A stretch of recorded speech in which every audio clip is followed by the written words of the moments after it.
Chapter 12 Embracing Forgiveness.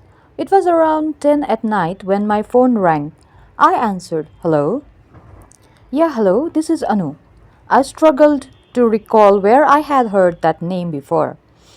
Anu introduced herself, saying, "Hi, Sanaya, though we have never talked before, I know you. I live with your father in Dub. I interrupted. "Yes, I have heard of you as well. But why are you calling me at this hour, ma'am?" I couldn't think of a suitable title to address her at that moment. Anu explained, "Actually, I called you because of your father." I anxiously asked, "What happened?" Anu delivered the devastating news. "Your father had an accident and he is no more. We are coming tomorrow at 9 a.m. to Pashupati temple for his funeral. Your grandma wishes to see him for the last time. So if you could come." I replied, my voice filled with a mix of emotion. "Okay." I hung up the call and sat on the floor by my small single sized bed. I hugged my knees tightly. I had been so sure that I despised him for betraying my mother over the past year and a half. But as soon as I realized that I was now an orphan, warm tears streamed uncontrollably down my face. I couldn't bring myself to get up again. Throughout the night, I couldn't even blink my eyes as memories of my childhood when my parents were still together spun around my head like flashbacks. Death is always unexpected, and life is like a closed treasure box that never reveals what tomorrow may hold. I never thought I would have to face this phase of my life so soon. Perhaps blood is indeed thicker than water, as the weight of a father's loves managed to suppress my hatred for him. After a long and restless night, it was 6:30 in the morning. Throughout the night, my doors and windows remained open. I slowly got up, feeling the stiffness in my legs. I called Regina and asked her to come over. Still had some time before going to temple. Half an hour later, Regina arrived. I wasn't crying as she expected, nor was I able to muster a smile. She simply gave me a warm hug. I don't know why those cold winter days felt so bleak to me. I controlled myself and swore not to cry in front of others. She had informed Robin and Anik, and soon they were in my room as well. No one spoke because there was nothing to say. As the clock struck 9, I broke the silence, saying, "It's time, let's go."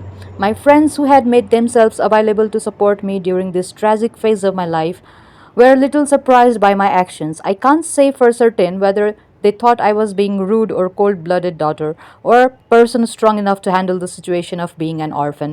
We reached Pasupati, and I saw my uncle and aunt waiting for my father's lifeless body from the airport. As soon as they saw me, they grabbed me and held me close like never before. My uncle said, "Chori, don't be afraid. We are here for you." He had been a long time since someone called me Chori, a word that means daughter in Nepali. I had promised myself not to cry, but my eyes were nearly filled with tears. Then my aunt started to say, "Look, there is Anu auntie. You don't know about her." "I know," I interrupted with a cracked voice.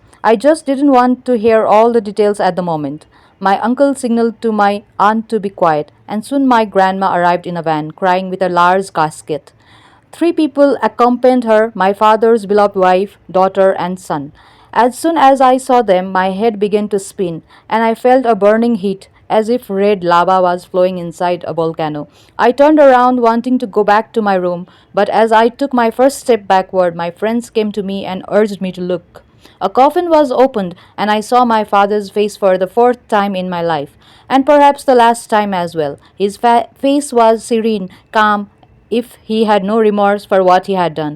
I couldn't bear it. I cried silently, my hatred manifesting as tears streaming from my eyes. I couldn't even ask him why he had made me so miserable, why he had taken my mother for granted. I started at him.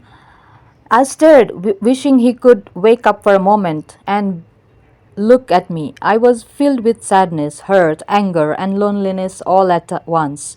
His lifeless body was now prepared to be placed on wooden logs and set on fire. Before that, I approached him, knelt down, and whispered in his ear, "I forgive you for what you have done to my mother and me. As a father, you have never asked anything from your daughter, so this is all I can do for you. Wherever you may be, may you always rest in peace." After saying those words, I turned around and watched as every part of my father turned into ashes. I walked back into my room despite my friends wanting to stay with me. I insisted on being alone for a while.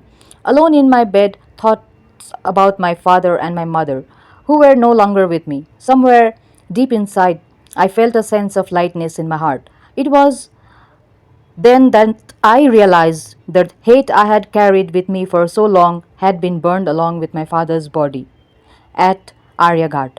I no longer held any grudges against anyone. Just as you said, Doctor, forgiveness is the only way to find escape. And I followed the path. Yes, Sanaya, you made the right choice. Holding on to hate brings us nothing in life. This life is too short for regrets, guilt, mistakes. Love, hate, respect, and revenge, they all come and go. We must learn to let go, for that is how life and nature coexist.